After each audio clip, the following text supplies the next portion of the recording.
Cameron Stewart is the Australian's chief international correspondent, and he's here to talk about a week that was supposed to be a reset of the Australia-Israel relationship. Anthony Albanese invited President Isaac Herzog to Australia in an attempt to show the Jewish community that he understood how they felt after the Bondi massacre of December 14 and everything that's followed. Has it worked as a reset? A full reset is overstating the case. It was always going to be a big call. I think it has partially worked. I think it has definitely been a visit that's been worthwhile, even though we've had some incredibly disruptive protests and lots of invective, if you like, from opponents of his visit. But I think the Israeli president has come with a message of conciliation for the Albanese government, which is what the Albanese government wanted to hear. And Anthony Albanese, in turn, has been very respectful and very supportive of Mr. Herzog's visit and, saying that it is important. He's backed it all the way through despite the protests. So, look, I think there is the start of a reset between the government and Israel. Obviously, you can't have a complete reset while Benjamin Netanyahu is the Prime Minister, because he and Albanese have clashed personally in very vitriolic terms. So it can only be a partial reset, but I think it has been a partial reset, yes. You mentioned the protests, and early in the week we saw probably exactly what the protesters wanted. Lots of news and lots of attention on a big clash between police and protesters, particularly in Sydney. That was after the New South Wales Supreme Court threw out a challenge by the Palestine Action Group to New South Wales laws that restricted their right to protest in certain parts of the city. How did it look internationally for Australia to be hosting the Israeli president against that backdrop of violent street protest?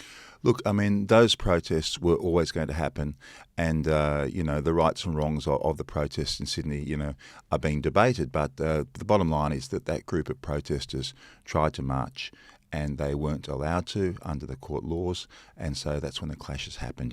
And it was, it's headline grabbing, absolutely. It's interesting, though, that the Israeli president said he believes the silent majority of Australians understand Israel's desire to have a better relationship with Australia, understand the tragedy of the Jewish attack in Bondi. In other words, he's saying that he believes that these protesters who came out actually represent a minority of Australians. And it's interesting, Claire, with these protests.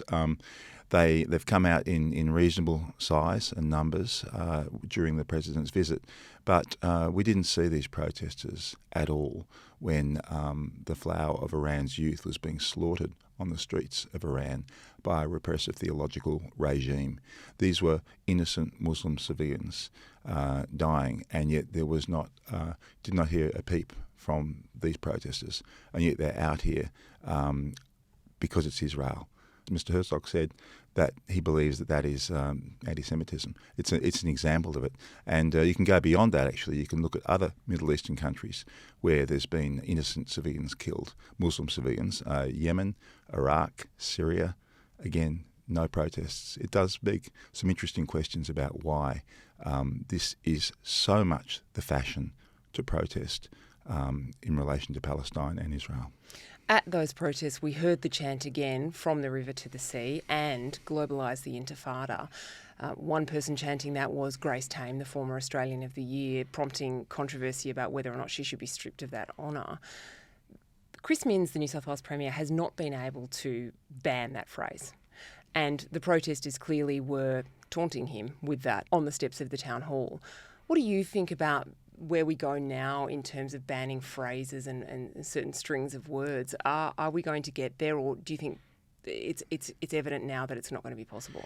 It's very hard to see how it is possible, really. I mean, when you have that many people having phrases like from the river to the sea and globalise the Intifada, I mean, they argue these are contested phrases. I think they're fundamentally offensive phrases for the Jewish community, and it would be much better to have them banned, in my opinion. But I just don't know how they can really be enforced. I think we're seeing precisely what would happen in this situation is the protesters will come out and they will actually chant those words anyway. I just don't see how it can actually be enforced. Australia hosts heads of state and foreign dignitaries all the time, and there are sort of various levels of honour that you can afford a visiting head of state. Probably the highest level is welcoming that person to a joint sitting of federal parliament where they're allowed to address both chambers of politicians at the same time. Chinese President Xi Jinping did that in 2014, and before him, Chinese leader Hu Jintao. Many other leaders have also been afforded that honour. Isaac Herzog was not. He got a few moments in Parliament House, which was a handshake in a courtyard, and then there was a tree planting ceremony at the Israeli embassy. Has Australia insulted him by omission, do you think, there? No, I think actually that's the only way that he could visit. I mean, it's been such a divisive topic in Australia, the war in Gaza, and not since the Vietnam War has the country been so divided about an overseas conflict. He's coming here after 2 years of terrible anti-Semitism in this country, and I think you just simply could not have him being on the floor of the Parliament with the Greens there, for example, or maybe crossbenchers, or maybe members of the public gallery yelling out, embarrassing him. I think it was prudent that was the case. But yes, you're right. It means he doesn't get the full honours, if you like, not because the government doesn't want to give it, I don't think. I think it's simply because it's just you don't want to embarrass the president, and you have to be very, very scripted. And it was a very scripted visit, and I think it's the only way they could have done it, frankly. He's a Labor politician in the opposite party to Benjamin Netanyahu, the Prime Minister of Israel. Do you think there's a failure among maybe the protest movement and even beyond that to understand what the President of Israel actually does and who this person is? I think there is. I don't think many people realise he has no part in policy making at all in Israel. The president has generally backed the government during the conflict in Gaza, because that's his role, really.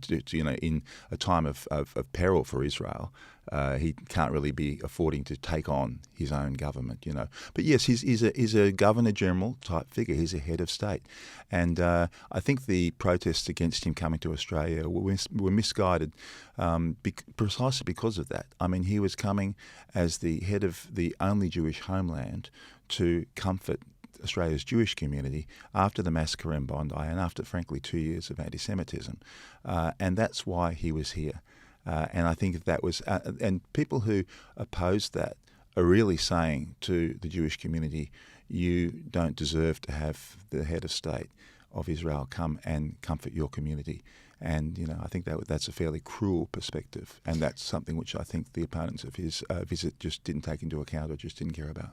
I've heard some analysts saying that if Anthony Albanese is to visit Israel, there's no way he can do that before Israel holds its elections. Of course, Benjamin Netanyahu will likely be seeking re-election. He's already asked President Isaac Herzog for a preemptive pardon for various corruption charges that he's facing Benjamin Netanyahu that he denies. What do you think about the prospects of Albanese going to Israel anytime soon? I think it would be great if he did go to Israel. I don't think it'll happen under Benjamin Netanyahu. I think the acrimony between the two of them is too strong. I don't think Netanyahu would welcome Albanese to Israel at this point in time. But as you say, elections coming up, there might be a different coalition. Who knows if Netanyahu will be re-elected? That could change the whole parameter. Cameron Stewart, thank you very much. Pleasure.